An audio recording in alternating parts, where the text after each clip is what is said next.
Hello everybody, it's back again with another video. Alright guys, it is time for the 4th Grand Slam tournament of the year. It is time for the last Grand Slam tournament of the year. It is time for the US Open 2023, my tennis friends all around the world. And this video is about to review, to relive my top 8 favorite list, to give you the names. You who follow my channel know how the routine works. I will go and say my top 8 favorite players who I believe that one of these 8 players will go on and win the tournament. And as high as you are on the list, as more likely that it is that player who will win the tournament. And guys, without any further ado, let's get into this video. On my 8th place, and before I go and talk about this list, it has not been easy, my tennis friends all around the world, to do this list, especially doing the US Open, because US Open, we have had the last 3 champions, 3 different, and we have the last 3 champions at the US Open has been new Grand Slam winners on the scene. 2020, Dominic Thiem won his first Grand Slam title. 2021, Daniel Medvedev won his first Grand Slam title. 2022, Carlos Alcaraz won his first Grand Slam title. So when we get these new Grand Slam champions, obviously we are not getting them at Australian Open, we are not getting them at the French Open, we are not getting them at Wimbledon, we are getting them at US Open. And will we get a new Grand Slam winner who wins his first ever Grand Slam title once again at US Open for the 4th straight year? The answer you guys will get that in the end of the video. Alright guys, let's get to this list. On my 8th list, on my 8th spot, I have Taylor Fritz. Taylor Fritz, who is playing on his home country, obviously, because he's from America. It was not easy. I could have put somebody else here. Maybe some of you are a little surprised why I have Taylor, because he's on the same section as Tsitsipas. But I just don't trust the Greek. I don't think that Tsitsipas has been further than 3rd round in the US Open. US Open is his worst Grand Slam tournament for some reason. I don't know why, because he usually plays good at Australian Open. Tsitsipas, Australian Open is also a hardcore tournament, exactly like US Open is. But from some reason, Tsitsipas has been US Open is Tsitsipas' worst Grand Slam. He has done much better at Australian Open, he has done better at French Open, and he has even done better at Wimbledon actually. I think Tsitsipas has a 4th round appearance at Wimbledon as best. I don't think Tsitsipas has been in a 4th round appearance at US Open. Correct me if I'm wrong. I think his best result is 3rd round. Anyway, I don't have Tsitsipas here, even though he's in the same section as Taylor Fritz. I have Fritz here. Fritz can face Johnson in the 1st round, then he can face Kashmanovic in the 2nd round possibly, and then he can face in the 4th round. He can face in the 4th round Tsitsipas, and maybe even Raonic, because Tsitsipas has a tough draw in Raonic. He has drawn Raonic in the 1st round, Tsitsipas. So, and we all know Raonic, he can be dangerous, even though he has been really out of the competition for some years, but he has now recently made a comeback. Anyway, I have Taylor Fritz on my 8th spot. Not super confident. I'm never confident in the higher I come into the list, the more confident I am in those players. The lower I am in the list, obviously the 8 is as low as you can come from these top 8 favorite players, as lower in confident I am. So I'm not super confident in Fritz, but I have him on the 8th spot. On the 7th spot, it is a player who is very consistent in making quarterfinals, who is a player who has made 8 quarterfinal appearances in Grand Slams. You probably by now know who that player is. He has never surpassed the quarterfinal stages in majors, and is a player who usually beats the players he should beat.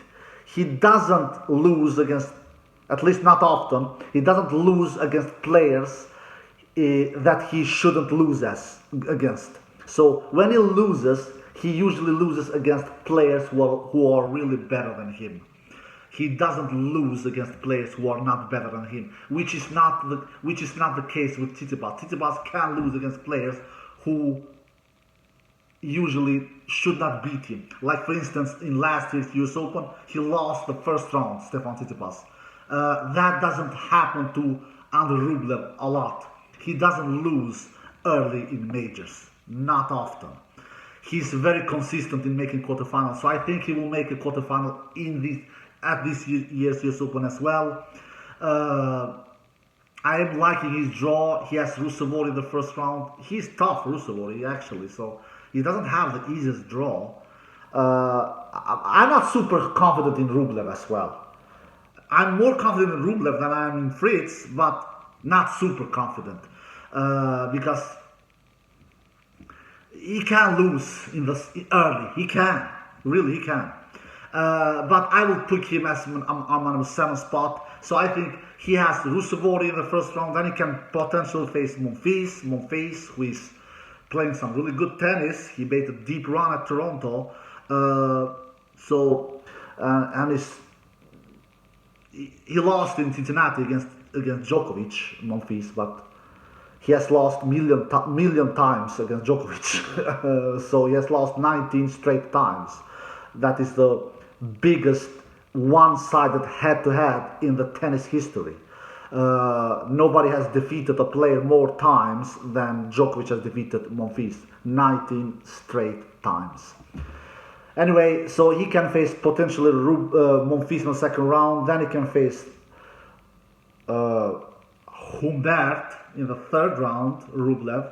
And potentially then Rublev can face Karen Khachanov. Karen Khachanov, who is really dangerous and who has really done some big noise the last couple of majors that he has played. Karen Khachanov.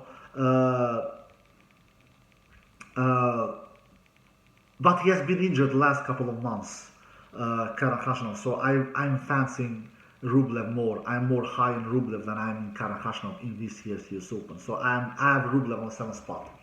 All right, we go on. On the 6th spot, this is also a player who I'm not super high on. I'm gonna relieve his name fast, and it is Holger Rune. He has not been in super great shape the last couple of months, to be quite honest, since Wimbledon actually, when he played the quarterfinal at Wimbledon last month, where he lost against Carlos Alcaraz in straight sets. After that, he has not done anything special, really. He has really been weak. But now, when majors comes around, all the players want to do great, especially the top 8 players in the world, top 10 players in the world, which Holger Rune obviously is. He's a top 10 player in the world. So he will try to do everything in his power to make a good round here, even though he has not done big noise after Wimbledon. So even though I'm not super high on him, I don't have high confidence in him, but he has a decent draw, pretty good draw, better draw than Rublev, to be quite honest. Carbelas in the first round. Carbelas, who is a clay court specialist, he's not great on hard court. Then he can face Karachev in the potential second round. Where has Karachev been in 2 years' time, since he more or less played the semi-final at Australian Open 2021. I think he won Dubai the same year as well, Aslan Karachev, but he has been more or less in 2 years vacation. So Karachev has not done some noise for 24 months, something like that. So I fancy Rublev. I like Rublev much more than I like Karachev in a potential second round there. If Karachev makes it to the second round, you never know with Karachev. He maybe loses in the first round. I don't think Holger will lose in the first round. I just don't think so. But you never know. Anyway, he can face Karachev in a potential second round, Rune, and then potential third round he can face Bublik.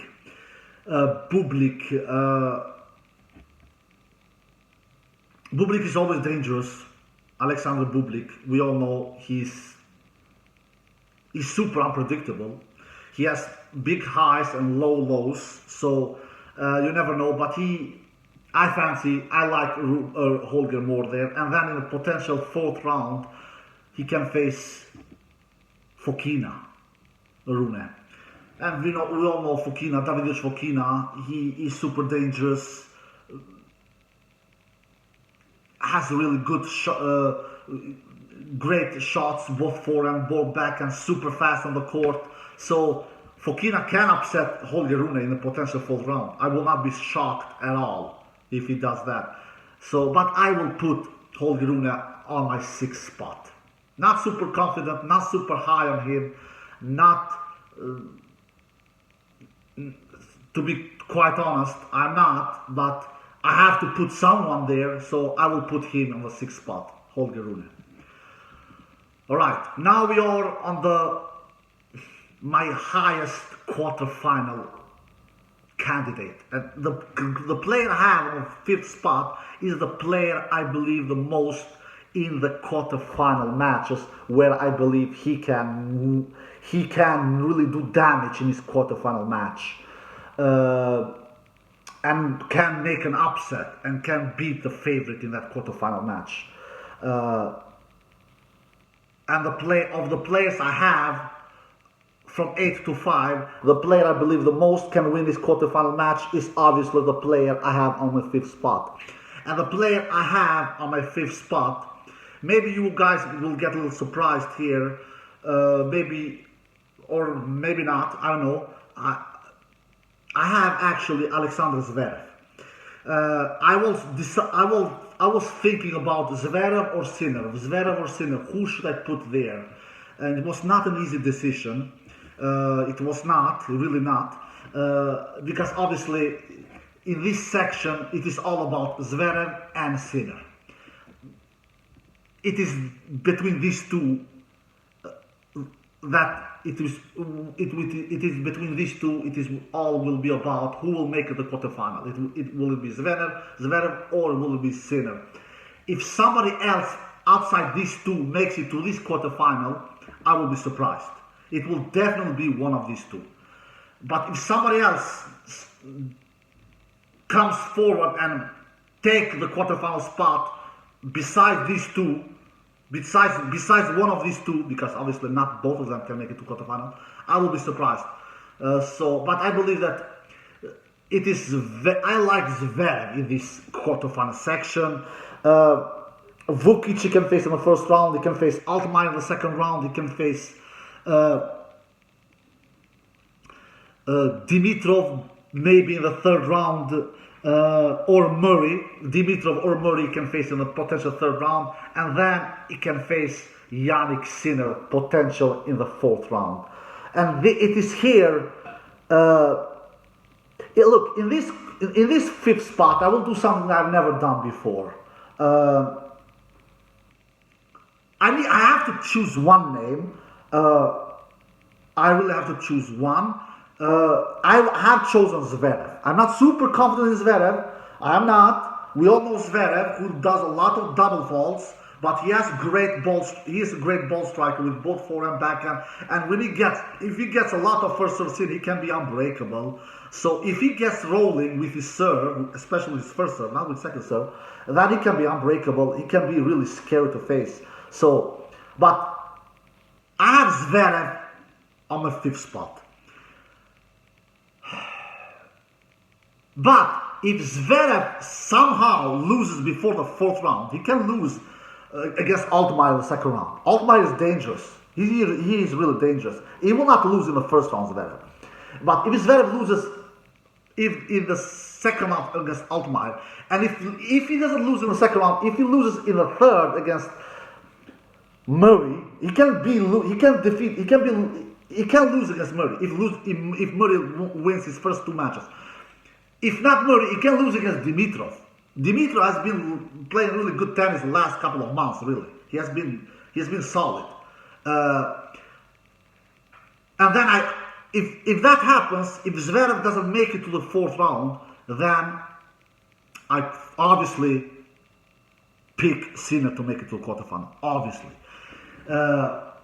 I am more confident in Sinner winning his first 3 matches than that I'm confident in Zverev winning his first 3 matches. But if these two clash against each other, I'm confident that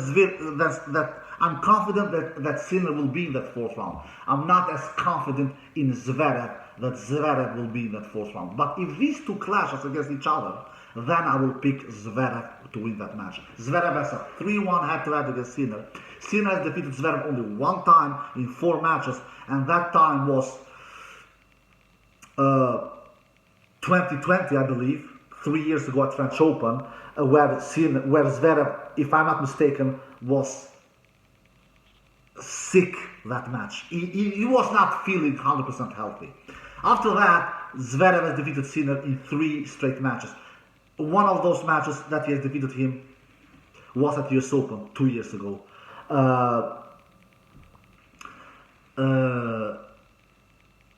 In the 4th round, the same round that they can face each other in this 2023 US Open edition. He defeated him in straight sets, if I'm not mistaken, if I remember correct. So Sinner doesn't match up good with Zverev. He doesn't match up good with Zverev. So if Zverev survives his first 3 matches, because I believe Sinner will definitely do that, I'm more confident in Sinner, like I said, then I like Zverev more than Sinner in that matchup. So I will put Zverev on my 5th spot in this list. If Zverev doesn't win his first 3 matches, then obviously Sinner is on my 5th spot. Alright, enough about that. Now we go to the semi-final spots. And on the 4th round spot, the 4th favorite on this US Open 2023 edition. The 4th favorite, I have Casper Ruud. Maybe some of you guys will be surprised, but Casper Ruud played the final last year. He has a lot of points to defend. Not many people believe that Casper Ruud will defend his French Open final from last year, which he did 2 months ago. I don't think Casper Ruud will defend his US Open final from last year, but I definitely think he can make it to a semi-final. He doesn't have a bad draw. He has a qualifier in the 1st round. He can face then JJ Wolf in the 2nd round. JJ Wolf has not made big noise the last couple of months.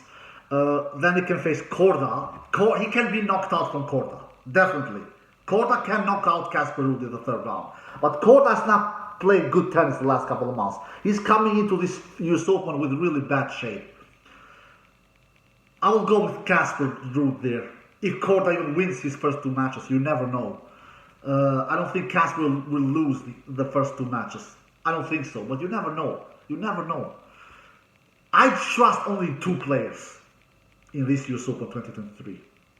And which those 2 players are, you probably know it by now. All the other players, I don't trust in anyone, guys.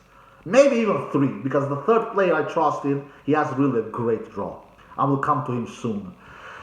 So I don't trust in Casper Ruud, absolutely not. But I like his draw, especially the first 2 matches. Then Korda can be a big problem for Casper. Korda can upset Casper, but I will pick Casper there. And then in the 4th round, he can face Tiafoe. Tiafoe can definitely also take out Casper. Tiafoe, who did a great round last year and made it to semi-final in US Open last year, if I'm not mistaken. Francis Tiafoe, and lost to Carlos Alcaraz in 4 sets. Or maybe 5 sets. I don't remember. I have forgotten. Was it 4 or 5 sets? I believe 5. I believe it was 5 sets. Yeah, it was in 5 sets that Tiafoe lost against Carlos Alcaraz in last year's US Open semi-final. So Casper Ruud can face Tiafoe potentially in the 4th round. So, but I don't think that Tiafoe will defend his semi-final spot from last year. I don't think so. I just don't. I don't trust in his consistency level. He's not that consistent, Tiafoe. He can make some good matches here, but then he can play some really weak and bad matches. So he's up and down. I trust more in Casper Ruud's consistency than I trust in Francis Tiafoe consistency. After all, it is Casper Ruud who has played three Grand Slam finals. Tiafoe has never played one Grand Slam final. So I have Casper Ruud on my fourth spot. All right, now we are on my top three favorites, and the top three favorites is always the players.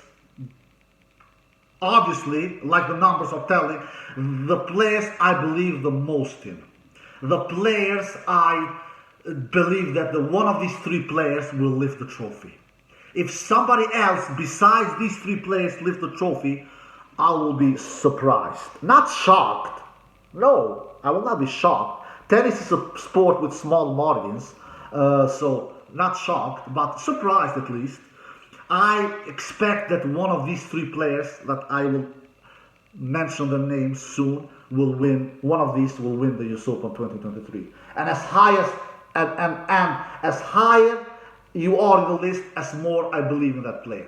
All right, on the third spot, the player that I believe will make it to a semi-final and lose there is Daniil Medvedev. I believe Daniil Medvedev will make it to a semi-final. He has a great draw. He really has a great draw, really. I don't think that he will be threatened at all in his first couple of matches. Ballas in the first round, no problem at all there.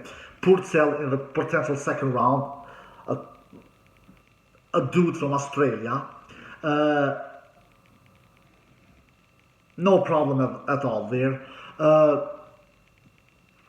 He can face De Minaur as potential fourth round opponent. Yeah, I know De Minaur has defeated Medvedev in the past, but he has done it in outside of Grand Slams. In a best of 5-set match, I don't think De Minaur as Medvedev's potential fourth round opponent defeats. I don't think De Minaur defeats Medvedev in a best of 5-set match. I just don't think so. So I have Medvedev on my number third spot. I believe Medvedev has great chances to make it to semi-final. I really believe so. All right, guys. Now we are on the final stages of the players I believe will make it to the final. This was a tough one for me.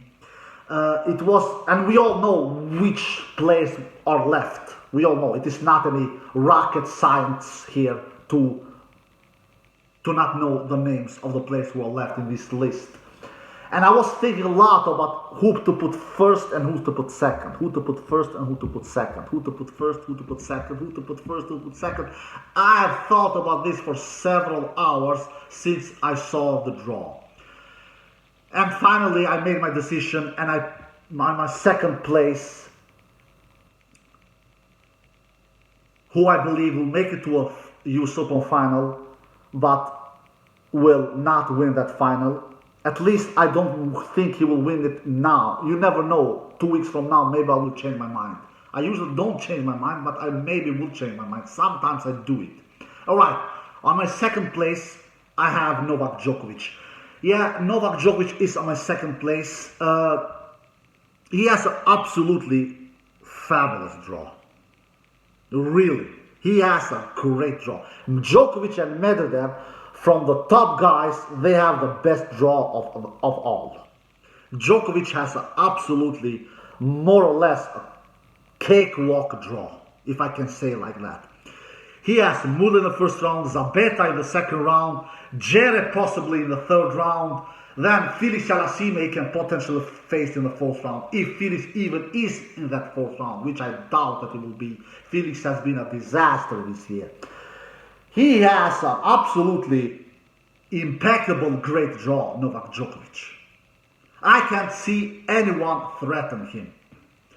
Somebody wrote in the comment section when I did my video yesterday, who has the easiest draw, who has the hardest draw, who has the toughest draw, Djokovic or Alcaraz?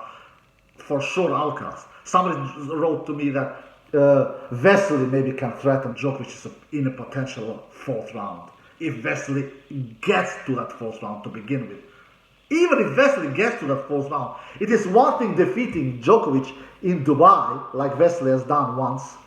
And it's a totally different story in defeating Djokovic in a best of 5-set match. No, even if Wesley gets to that fourth round, he will not defeat Novak Djokovic. Djokovic has an impeccable draw. He has a great draw. He has a much better draw than Carlos Alcaraz. But despite that, I have Djokovic on a second place. On a first place, I have Carlos Alcaraz, the 20 years old super talented player from Spain. He has not a great draw. But in the beginning, he will not have troubles. He has a tougher draw than Djokovic, yeah, absolutely. But that is only the case in the quarterfinal. But in the beginning, he has Kovner. Kovner will not be a trouble. He has Harris, potential in the second round if Harris wins his first round. Harris will not be a problem for Alcaraz. Then he can face potentially Daniel Evans in the third round. If Evans wins his first two matches, which I doubt that Evans will do, because Evans has been a disaster this year. And then Alcaraz can face Cam Norrie in a potential fourth round. Yeah, Cam Norrie has defeated Alcaraz 2 times in the past, but he has defeated him in non-Grand Slam matches. He has never defeated him in a Grand Slam match. And Cam has been a disaster this year. He really has been a disaster. At least since the clay court season. He has been a disaster. Since he's won that tournament in that small clay court tournament 6 months ago. Cam Norrie has been a disaster. So if Cam Norrie survives to that fourth round, he will not defeat Carlos Alcaraz, which I doubt that Cam Norrie will survive to that fourth round to begin with. So I have Carlos Alcaraz has a tough quarterfinal where he can face Zverev, which he has 2-3 head-to-head record against. Zverev leads 3-2 in the head-to-head against Carlos Alcaraz and has defeated Carlos Alcaraz in the past in majors. He did that in French Open last year. And if not Zverev, he can face Jannik Sinner in the quarterfinal. Carlos Alcaraz. And we all know that Jannik Sinner and Carlos Alcaraz doesn't match up great with Jannik Sinner. Jannik Sinner has also defeated Carlos Alcaraz once at majors. He did that at Wimbledon last year. And he was a matchup. He had a match point against Carlos Alcaraz at US Open last year, quarterfinal. And the head-to-head is 3-3 between Carlos and Jannik Sinner. So that is Carlos Alcaraz's biggest challenge, the quarterfinal. But before that, he doesn't have that murderous of a draw. After that, he will most likely face Medvedev. He owns Medvedev. 2-1 the head-to-head. The last 2 matches, he has defeated Medvedev in straight sets this year. In Indian Wells, he defeated him in straight sets. And in Wimbledon, he defeated him in straight sets. Carlos Alcaraz. If he faces Medvedev in the semi-final, that will not be a huge problem for Carlos Alcaraz. So I have Carlos Alcaraz as on my number 1 spot. The quarterfinal match will be between Carlos Alcaraz and Zverev. I think Carlos Alcaraz will defeat Zverev. It will not be easy, but I think he will defeat him. If not Zverev, it will be Sinner in the quarterfinal. It will not be easier. It will not be easy against Sinner as well. But somehow I just believe that Carlos Alcaraz he will raise his level. He will raise his game. I have a feeling. I have an opinion. Not feeling. I have an opinion. I believe that Carlos Alcaraz is better 2023 than he was 2022, 1 year ago. So I believe Carlos Alcaraz will defeat Zverev or Sinner in the quarterfinal. Then the other quarterfinal, second quarterfinal is between Medvedev and Rublev. I believe Medvedev defeats Rublev. He owns Rublev 5-2, I believe, in the head-to-head. Then Ruud against Rune, the third quarterfinal. Ruud owns Rune 6-1 in the head-to-head. I believe Ruud defeats Rune in that quarterfinal. And then the fourth quarterfinal is between Djokovic and Fritz. Fritz has never defeated Djokovic. Djokovic will defeat Fritz in the fourth quarterfinal. Then the semi-final match will be between Alcaraz and Medvedev. Alcaraz, obviously, which I talked about, has no troubles against Medvedev. He will defeat Medvedev in that semi-final. And then Djokovic against Ruud. Ruud has never defeated Novak Djokovic. Djokovic will defeat Ruud in that second semi-final. And then the US Open final, I believe, will be between Novak Djokovic and Carlos Alcaraz. Of course, this match can go either way. We have seen the head-to-head. The head-to-head between these two are 2-2. It can go either way, obviously. The margins have been really, really slim when they faced each other. We all saw what happened in that Cincinnati final. We all saw what happened in that Wimbledon final last month. But I will pick, at least for now, Carlos Alcaraz to defeat Novak Djokovic in that US Open final 2 weeks from now. Let's see if I change my mind later or not. But for now, I will pick Carlos Alcaraz to defeat Novak Djokovic in 5 sets in that US Open final 2 weeks from now. And Carlos Alcaraz will win his 3rd Grand Slam title and defend his US Open title and be the first player to defend US Open in 15 years time, because nobody has defended the US Open title since Roger Federer did that back in 2008. Alright guys, some dark horses. Maybe Dominic Thiem can be dark horse. Maybe Coric can be a dark horse. Maybe even Felix Yalassimy can be a dark horse. Even Wawrinka. I will put Wawrinka there also as a dark horse. Murray can be also a dark horse. Raonic can be a dark horse. I mentioned many dark horses here. Alright guys, I hope you enjoyed the video. If you did, give it a thumbs up, subscribe. See you next time. Peace.